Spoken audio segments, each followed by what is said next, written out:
Gold, trusted gold buyers. మీరు తాకట్టు పెట్టిన బంగారాన్ని విడిపించి ఈ రోజు ఉన్న మార్కెట్ ధరకు కొనబడను.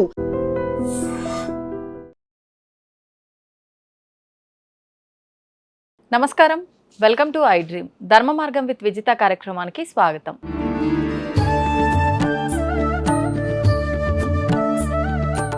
నమస్కారం గురుగారు. మహాదేవ.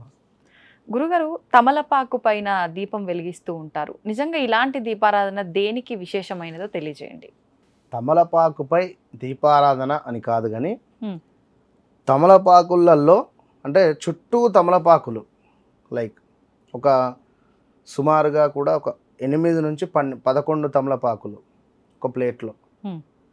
సో మధ్యలో చక్కగా కూడా ఒక దీపారాధన చేసి అమ్మవారికి హారతి ఇవ్వాలి. ఇది 11 శుక్రవారాలు కానీ 9 శుక్రవారాలు కానీ లేదా 18 శుక్రవారాలు కానీ చెయ్యాలి.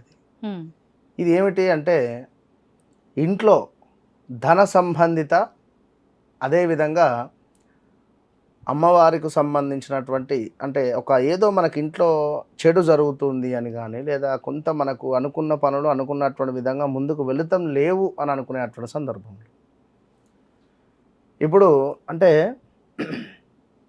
తమలపాకులు అంటే అందులో మనకు సరస్వతి అమ్మవారు కావచ్చును, లక్ష్మీ అమ్మవారు కావచ్చును, పార్వతీ అమ్మవారు కావచ్చును కొలువు తీరి ఉంటారు.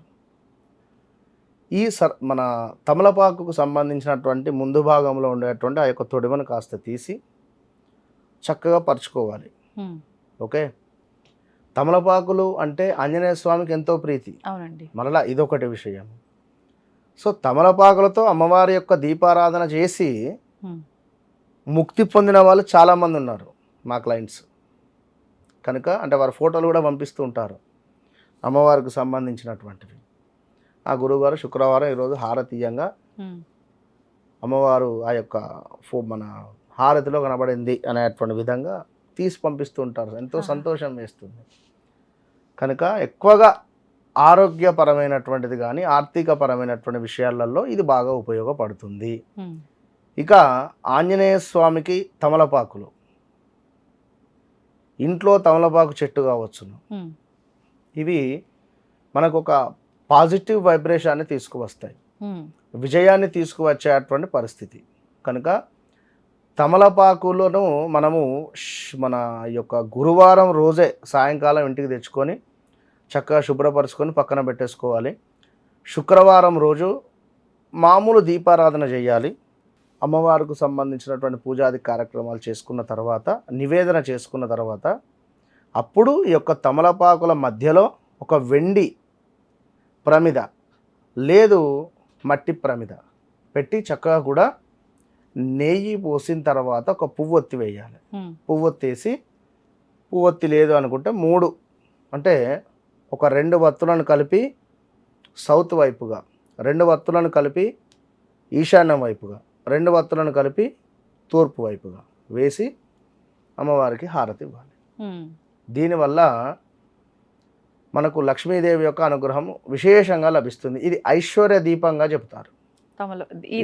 ఈ దీపంగా అంటే ఈ విధంగా.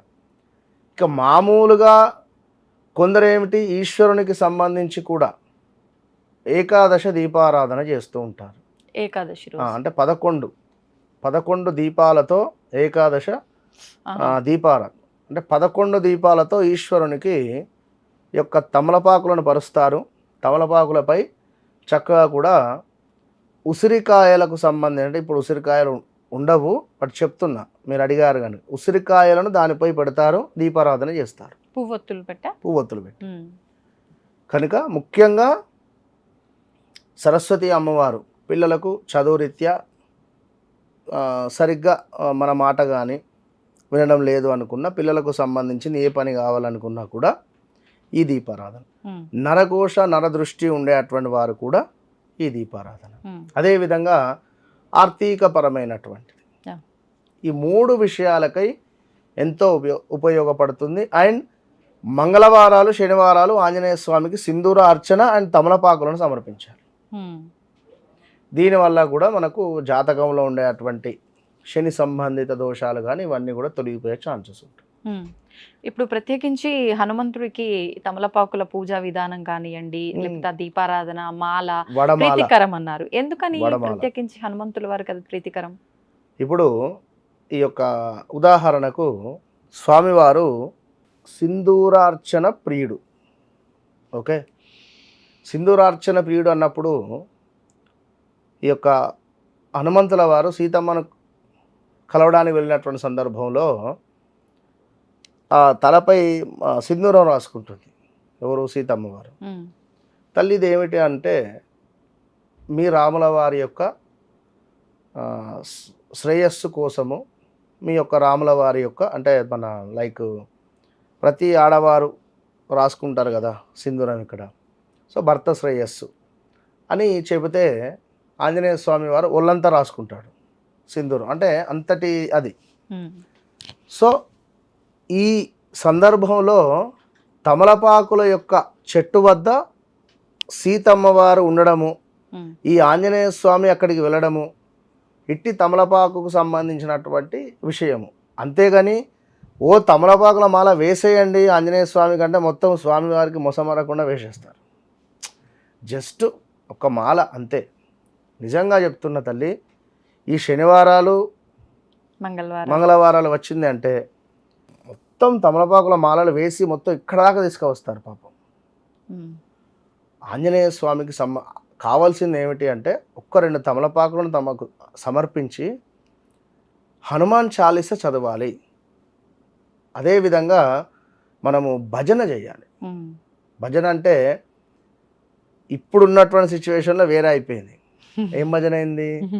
ఒకరిపై ఒకరికి చెప్పడము,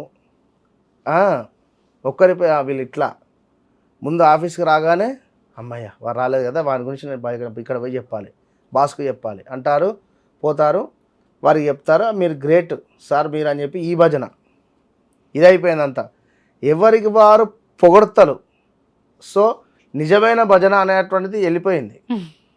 కనుక ప్రతి మంగళవారము ప్రతి శనివారము ఆంజనేయ స్వామి దేవాలయంలో ఎవరితో మీకు సంబంధం లేదు, మీరు కూర్చోండి, హనుమాన్ చాలీస చదువుకోండి, చక్కగా స్వామివారికి భజన చేసుకోండి, తమలపాకులను సమర్పించండి, అంతే. ఇదే విధంగా ఒక వైట్ పేపర్ తీసుకోవాలి. వైట్ పేపర్ పైన రామ్ రామ్ రామ్ అని రాయాలి. ఓకే, జస్ట్ రామ్ 3 సార్లు కాదు, కంప్లీట్గా ఒక వైట్ పేపర్ పైన ఇటు side back side front and back white paper తీసుకోవాలి.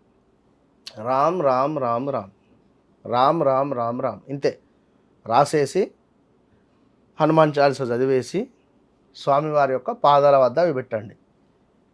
ఏ కోరికైనా దగ్గర దాకా వచ్చి మిస్ అయిపోతున్నాయి అని అనుకునేటువంటి ఎలాంటి కోరికలైనా ఎలాంటి పనులైనా కూడా అయిపోతాయి ఖచ్చితంగా. మంచి విధానాన్ని తెలియజేశారండి. నమస్తే. మహాదేవ. తవ్వండి, తవ్వుతూనే శివలింగం సరే దాన్ని అట్లా కప్పేసేయండి, చూపించదండి. Krishna is there.